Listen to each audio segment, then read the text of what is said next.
Welcome to the Rare Faith Podcast, where the solution to every problem is only an idea away, and where the same activity with just a little more awareness always yields better results.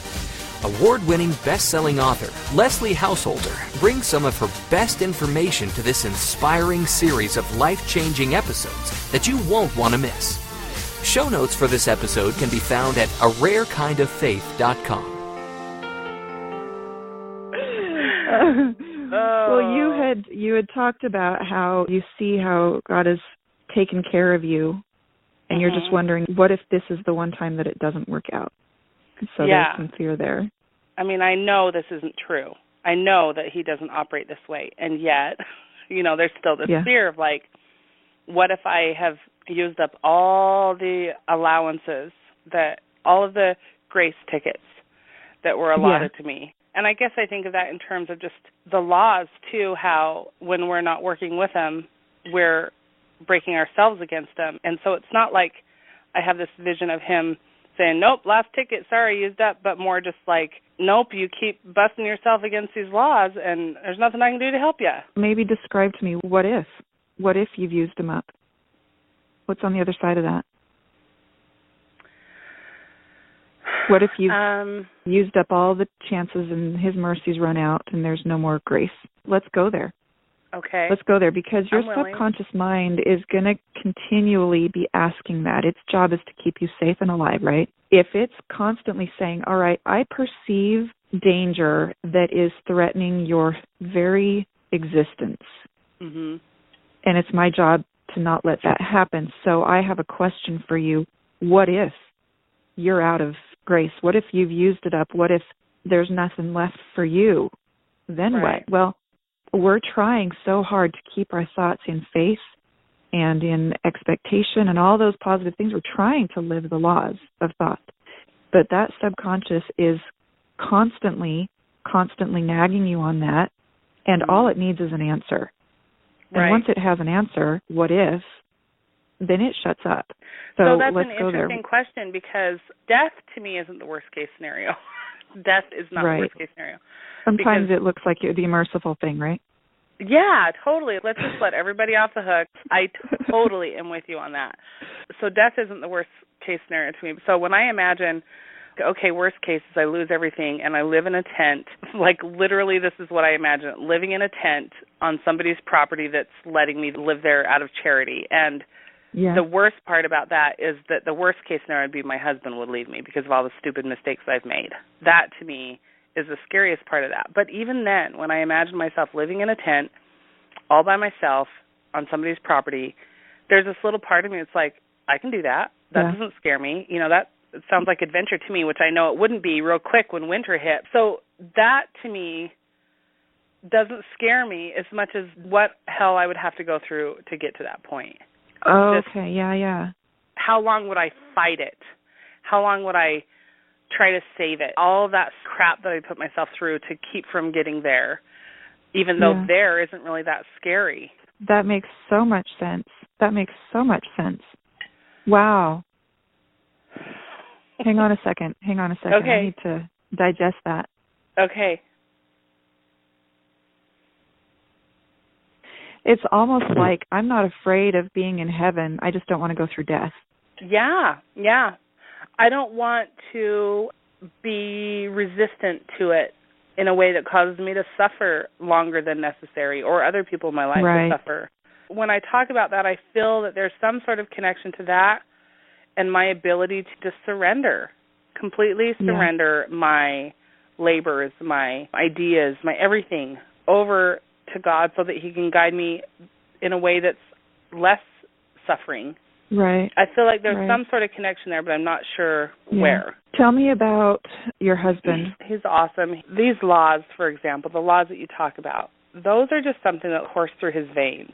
He doesn't break himself against anything, and he doesn't resist the way that I feel like I am, and he just kind of lives more peacefully because he doesn't fight against things. He doesn't have very much patience for my pity party. Like, what's wrong with me? Why can't I figure this out? And he'll just be like, you know what to do. Figure it out.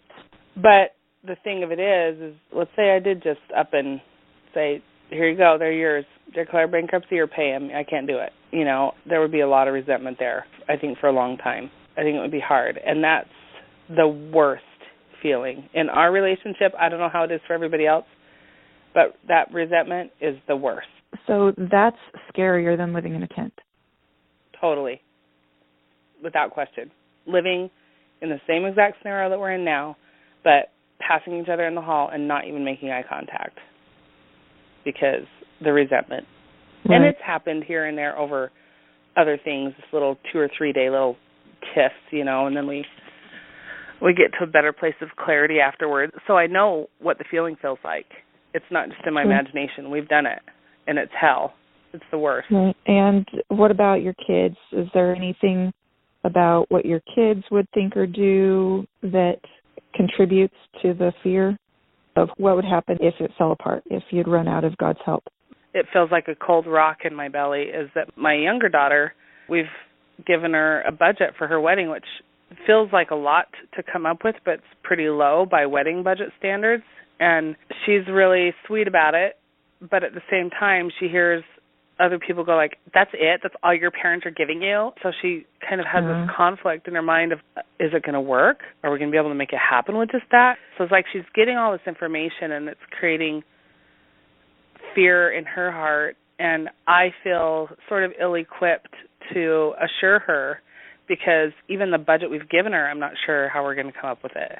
I don't say we can't afford. For all my life, I've just felt like that's not language I want to use, but I'll say things like, well, I don't think that's where we're going to put our money. One guy I heard was getting his daughter's wedding ready, and he's like, this goes against everything I'm about, you know, because his wife was all into the big wedding, and they could afford it.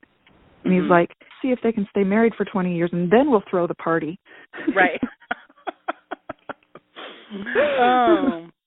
No kidding. No kidding. You know, this is a budget that feels doable. And I said, I have no idea where it's going to come from, but I'm just going on faith that we're going to figure it out, you know. And so she knows what that means. You know, that's a conversation that's familiar in our family. Like, we're going to be logical about what we're shooting towards, even if we have no idea where it's going to come from, and then we're just going to keep our minds open and our feet moving and make it work.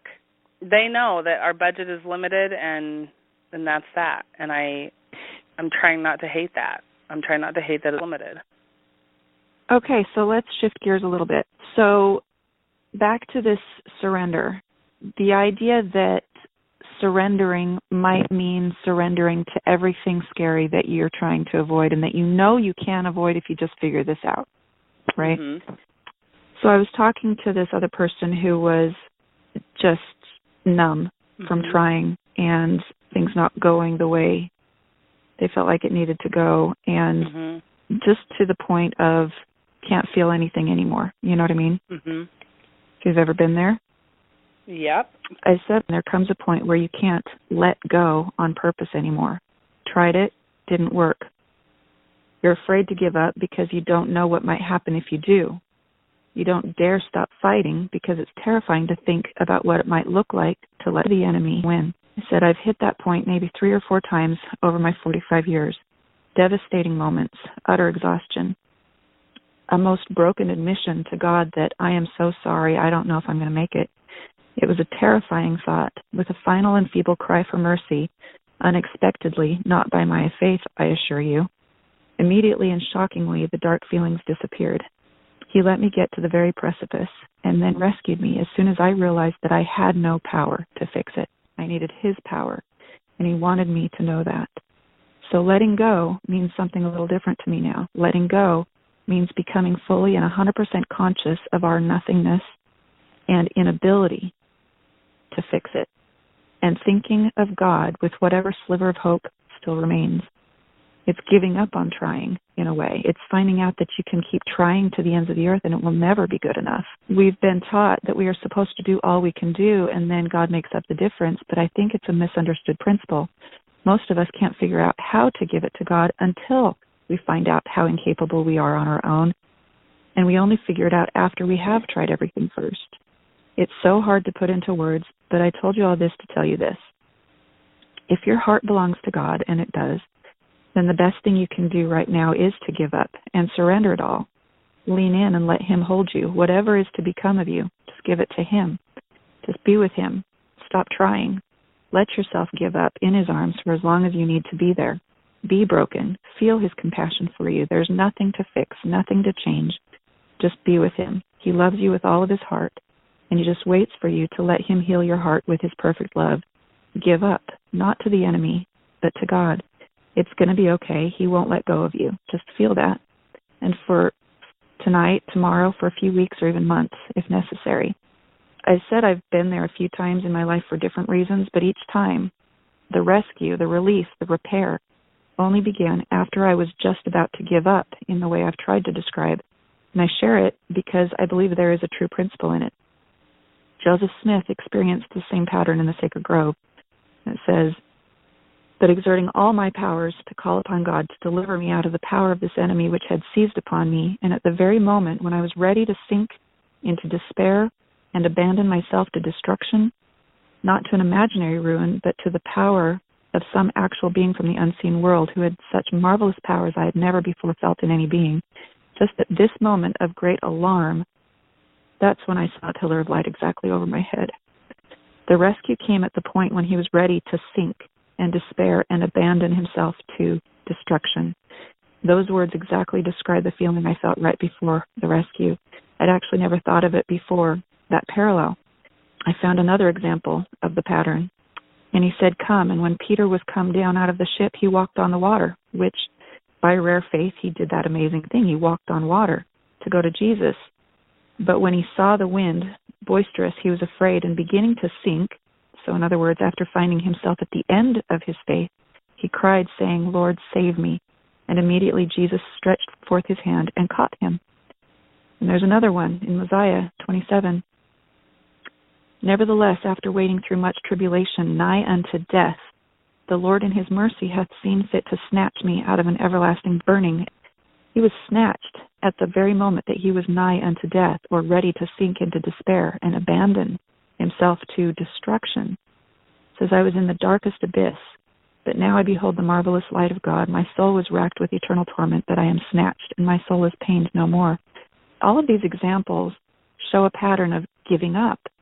You don't hear about that in the world of personal development, do you? No. Mm-mm. I mean, you hear things like just surrender, which it's not the same. You know, it's confusing because surrender doesn't mean do nothing until after you've done everything and it didn't work. Then you surrender to whatever's going to become of me. It doesn't matter anymore. It's up to God. And it's when we let go and when we finally realize that, you know what, I am limited. And sometimes that mercy, that rescue, the miracle, sometimes those don't show up until we've given it everything we've got. And we realize, God is still God. And I need him. I need a miracle from him, not from my mindset, not from this or that, not from how amazing I am to create things. He lets us experiment with that because they are true principles. He lets us discover the power we have in us, but he's very quick to make sure we remember who he is.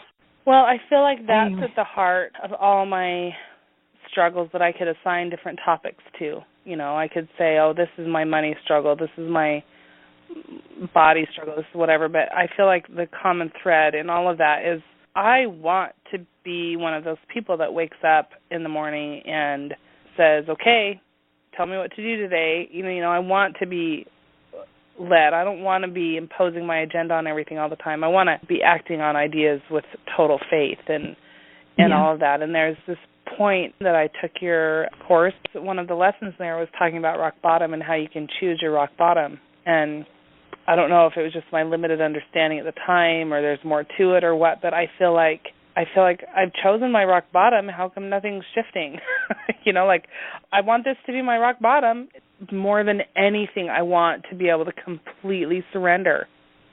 Just to completely surrender, because I know even though my mind games say that my grace cards are maybe getting used up, I know that the real truth is there's no such thing.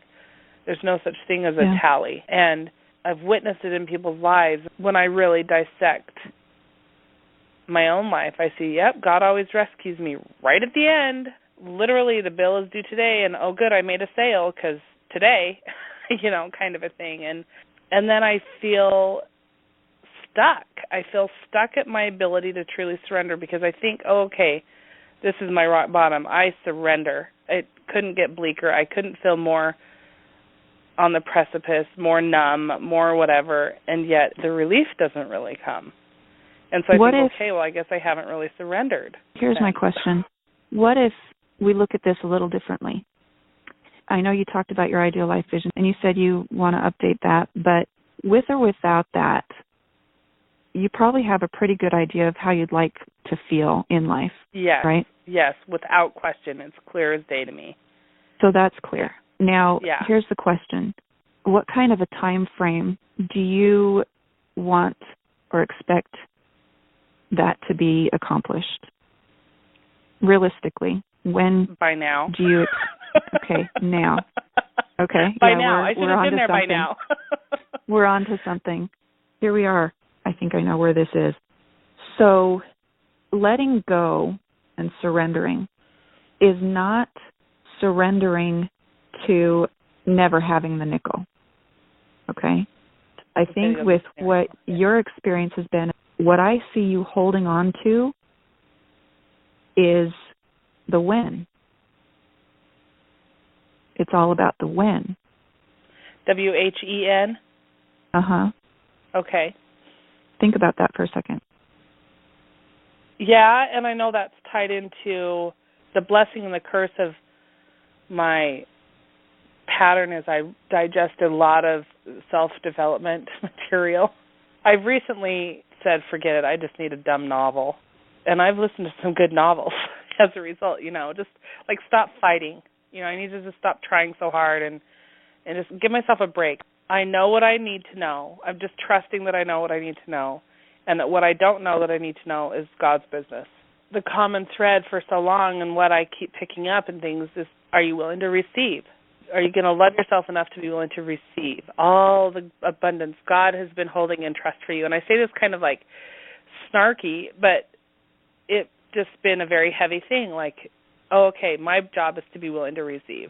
So I've been beating myself up in a way about my inability to receive because I do believe that God has been holding all these blessings and trust for me, not like waiting for me to be worthy to receive them, but just whatever has to change for me to be able to receive them, and that's what I don't know.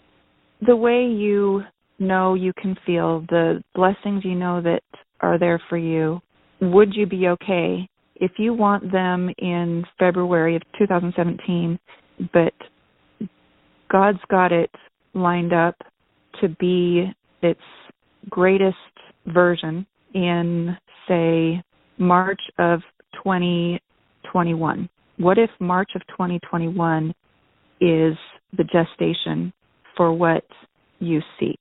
And all along the way, it's in process, and He's eager to give it to you, but if it gives it to you too soon, it's like a fetus instead of a baby. Mm-hmm. What if what you're seeking is a few years down the road? How do you feel when I say that? There's this part of me that's like, well, if I can be guaranteed that, then I can totally hang in there. It's like my first thought was like when I was in labor with my daughters, literally the only thing that kept me going was knowing that it would end. It was guaranteed. And I feel like I can endure anything if I know it's going to end soon. Like if I know it's going to end soon. And sure. I'm not afraid of physical pain because I know it's going to end soon. I'm not afraid of emotional pain in certain situations because they're going to end soon. And a lot of it is tied into my talents that God gave me. It's like, what am I supposed to do with those? Maybe they're not world-changing like people tell me they are. I've got dear friends that will talk to me about, you just need to get out of your own way, and you're going to, move mountains. And it's like, well, what does that even mean anymore? Anymore when people say that to me, I just want to put tape over their mouth because it's like, what does that even mean? And I'm afraid that the questions I'm asking you and posing aren't making you feel very good, but I have a purpose. There's a method. And I trust that, and I'm totally okay with it. I totally trust that. Yeah. So here's what I want to know is, what if that vision that you know is in your future. There's not a question of if it's going to happen. I have no question that it's going to happen. There's no doubt in my mind that it's going to happen. I see the Lord working in your life, and the struggles are not for nothing.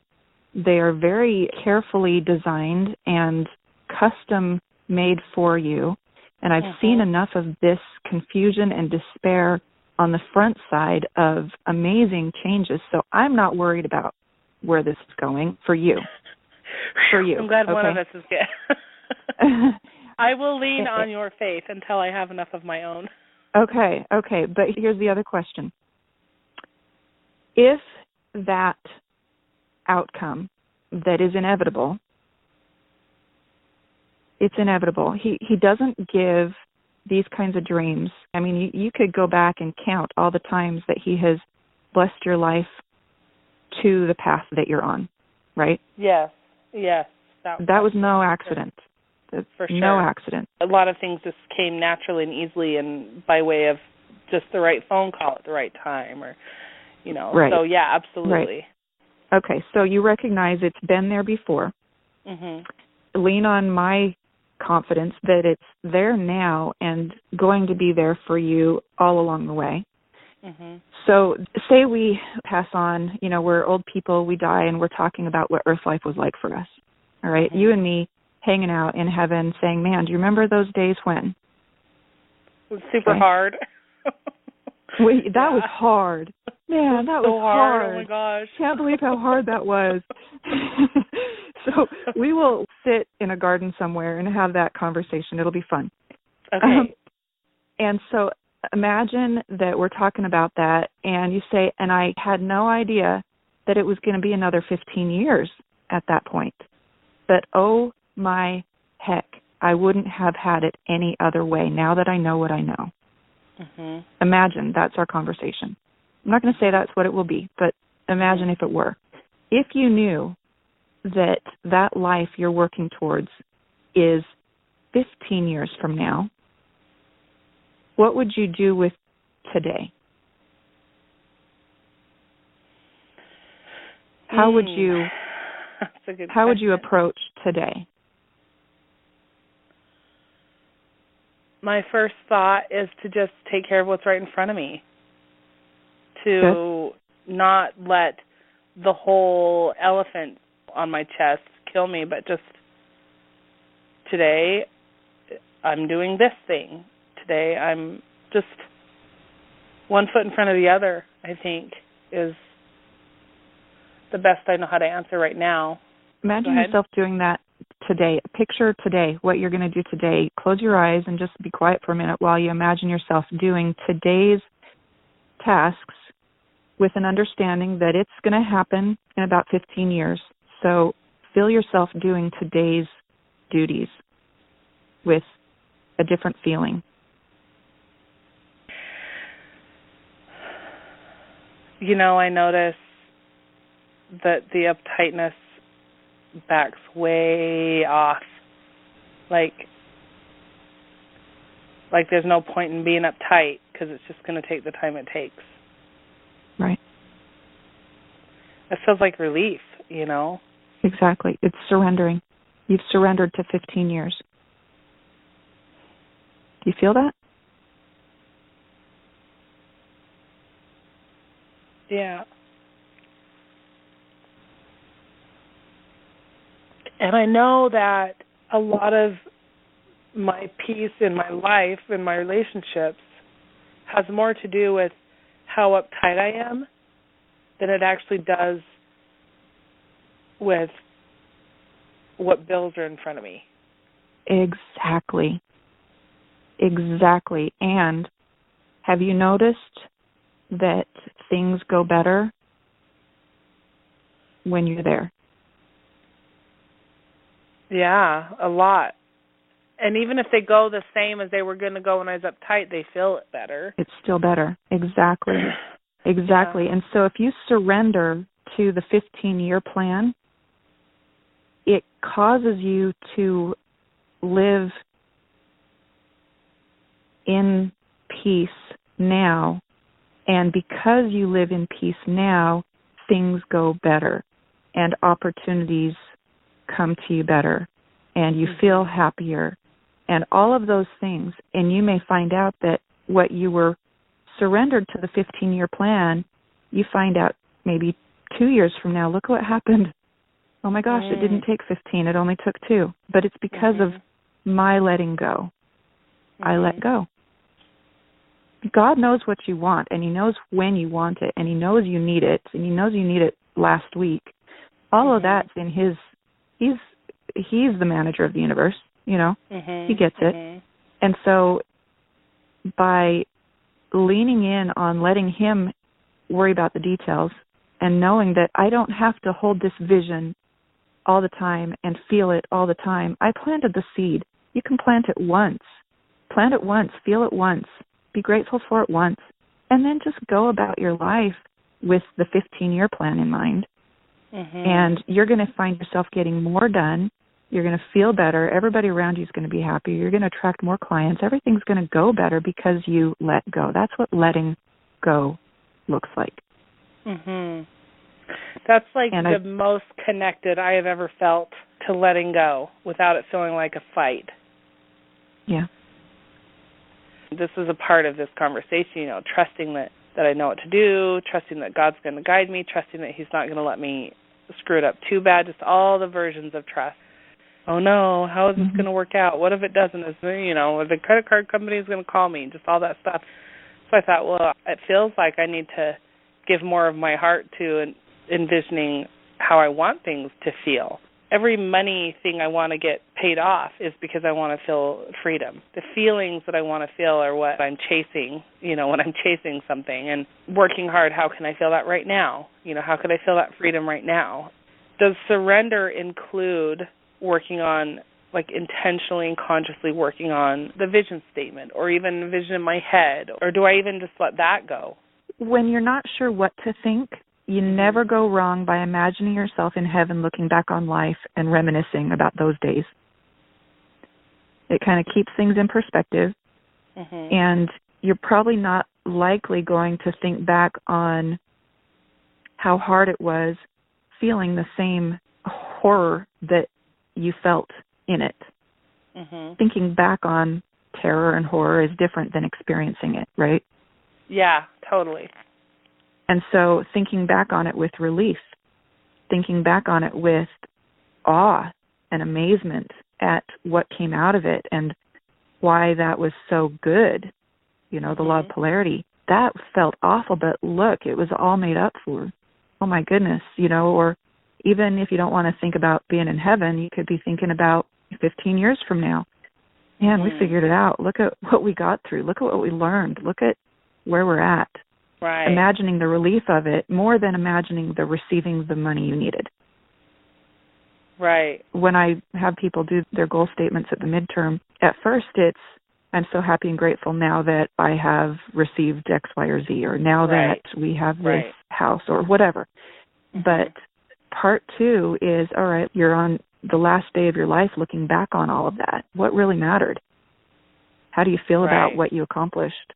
And it's past tense. You know, goals being in present tense are one thing, but goals in past tense are so powerful. Right. So powerful. Because you can live the relief right now. And another reason I like to project out, and I just picked 15 out of the blue. When Trevin and I did this, we picked 10. You know, okay, so we are at the end of all of our money. We have no room left on our credit cards at all. We're shuffling balances where, you know, there's nothing left, and we've got about $200 in the bank, and we've got to come up with $15,000 in about 2 weeks. And we have to do that every month. Every month. And we're like, we are in such a mess. I have no clue how we're going to get through this week or this month. I have no clue. Right. No clue. And, oh, by the way, we still need to eat and put gas in our car. Right. But when that was it, for 2 years prior, I had been worried about, well, what happens if I ever get to that day? What happens if I ever get to where we have nothing? Because we kept being creative, you know? Right. And, you could always wiggle your way out of it. And so I thought, what happens if we get to the end of that? And I was terrified, but I kept pushing it away until one of my mentors said, for crying out loud, answer the question. And so we did this. We went out together and we're like, all right, we don't know how we're going to get through this month. We don't know if we're going to lose everything. We literally even talked about, we may end up living out of the car with our 7 children. Good thing we had a van, right? And we thought, all right, do you think we'll have it figured out in 10 years? Of course we'll have it figured out in 10 years. I mean, that was like easy. Yeah. Right? It's easy to think, well, we'll have it figured out by then. Okay, what will we be doing in 10 years? So we kind of painted a picture of what that, so let's see, how old will our kids be? This one will be doing this, that, and that. Okay, so if that's what's going on, where will we be living? Oh, probably in a place like this or whatever. And what will we be doing? Will we still be teaching? Well, that's what we feel like we're here to do, is teach. So even if we're teaching out of our car, we'll have it figured out. And we changed the way we felt in that moment, going from utter despondency and seriously, there's nothing left to do, to getting excited about 10 years from now. And you know the story. You've heard it before. That's when the manager at the restaurant said, by the way, your meal's on us. Right. We hadn't expected it. Yeah. And it's really kind of fun and cool to look back on those 10 years now and see how he, he shows up. But he shows up when we are not in fear. It is by our faith that miracles are wrought, and we need a miracle every day. Every day. And so the best thing you can do is to let go, get your head comfortable and okay with a 15-year plan. It might be hell between here and there, but I'm going to just trust in a longer-term plan because it keeps me out of anxiety. And if that's the only reason, it's enough of a reason. And then some things that helped us, we started listening to Dave Ramsey because he's all about long-term. And we needed to get out of this immediate, tripled our income in 3 months. Yes, those things happen. But we also have to live by the principles of the harvest, which take time. And so we needed a mentor to start filling our head with a mindset that is okay with long-term, slower processes. Right. Because honestly, when I look on Facebook at people having big, quick success, hyping it up and all this stuff, you know what I'm thinking? I'm thinking, that is awesome. But I know what life is not all about, just winning and success. It's about growth. And so pride cometh before the fall. And it's almost predictable that anybody who's got this quick success, if they have not established long-term vision type habits, they will fall. And so learning those long-term habits, and Dave Ramsey is so good, even if all it is listening to his podcast every day, it starts getting you chilled out about the immediate. It helps you see the mountain that's in front of you, but it helps you tackle it at a pace that is reasonable. Right. And then as you stay in the rare faith mindset, you'll see miracles along the way that help you get rid of this bill, sometimes in a big chunk because you're intentional and because you're in a good space and you're ready for the long haul. I hear about these people who dug out of $200,000 of student loans. Oh, their victory call is so inspiring. And what they did to do it, it's just inspiring. It's a different kind of inspiring than here's what you can do for a quick buck, because it doesn't change anybody's habits. Right. In the last 2 years, I've invested in different business coaching, which on one hand, I don't regret because I've learned a lot of really smart things. On the other hand, it's been all about money now. Here, do a launch. If you're not getting 6 figures in your launch, and so then fatigue is the word that comes to mind. Just the hustle fatigue is strong. I'm okay with, at this point, I would be okay with just making a steady, lower monthly income. Like I've surrendered the big 5-figure launch. I just need to know that I can pay the next 3 months' bills, that I've got something in place where I can do that. So, okay, what am I going to do today? One of my life mantras is nothing is wasted unless you waste it. And just because these coaching programs weren't what I thought they were going to be, or weren't what I actually needed them to be doesn't mean that they were a waste of money. I don't want them to be a waste of money. I still want to mine them for anything useful for me. And exactly. But boy, it takes effort to not feel like I was scammed, you know. And when we were scrambling to stay in front of everything, you know, we were learning these things, and that next month we made $44,000. It was a big deal, but honestly, the hustle we had to do to make that work, I don't ever want to do that again. Yeah. I don't want to.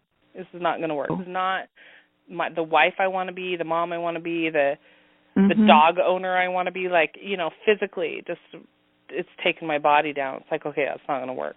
I got to shift. The next goal really is to find that rhythm where you have a partnership with God, where you know, and He's proven it to you over and over and over again, that you have sufficient for your needs, and you're inspired to create and serve, and you're full of love for those around you, and you have time for them.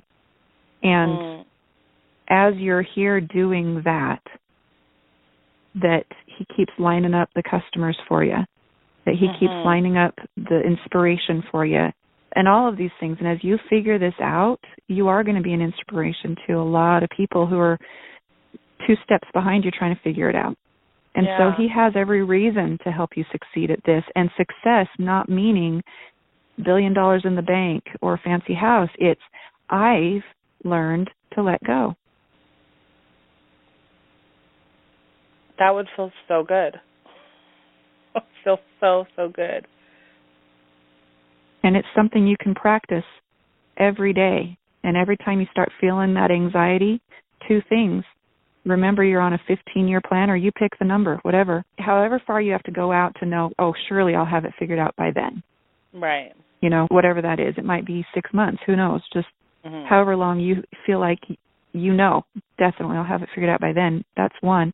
And number 2, don't be afraid to find out exactly where you're at and listen to Dave Ramsey and come up with a plan. I don't know, do you ever listen to him? I have, not consistently, but I have off and on over the years, and I really have gleaned a lot. And I think my favorite thing I've ever gleaned from him is the snowball. I don't know if he calls it that still, or he did at one point, the snowball debt payment. And I've seen the power of it, and I've even used it back when I had some debt between a couple of different cards. Like, I was losing sleep over it, and I'm like, man, I wish I only had that much. You know, like 15 years ago. So, I could start listening to him more. I forget. Well, between Dave Ramsey and K-Love Radio, I feel like I'm a born-again Christian evangelist. I mean, it's really But I have gained so much daily positivity and encouragement that feels different to me now that I feel like I'm relying on God more than I used to get listening to the success mentors. Right. They're positive. They are positive.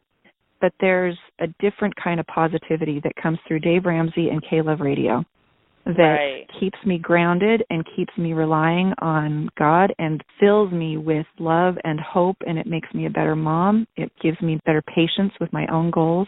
It's taught me how to let go. I've only started listening to K-Love Radio for probably the last 6 months.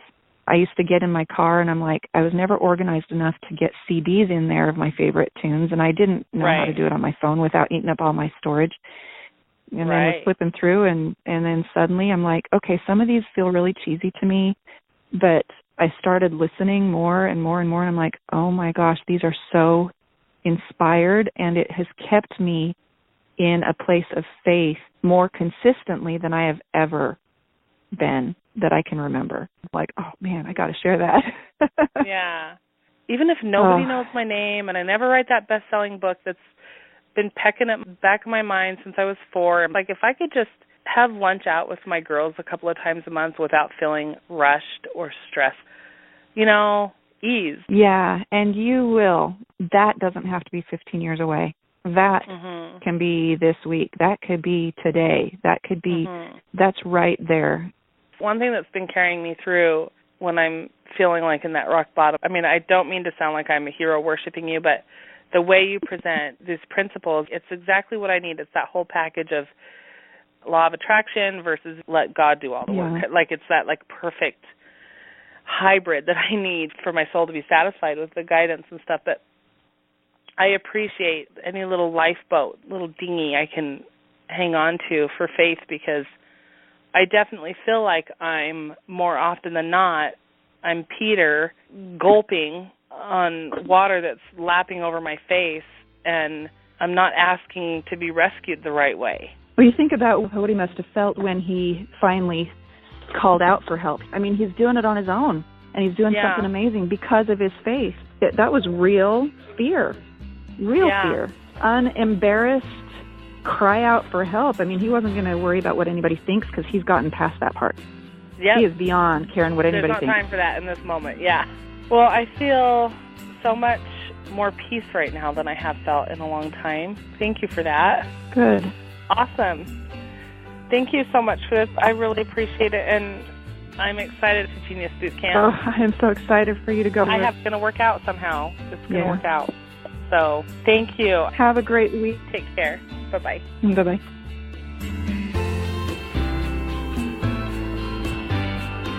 This concludes today's episode of the Rare Faith Podcast. You've been listening to Leslie Householder, author of The Jackrabbit Factor, Portal to Genius, and Hidden Treasures, Heaven's Astonishing Help with Your Money Matters. All 3 books can be downloaded free at ararekindoffaith.com.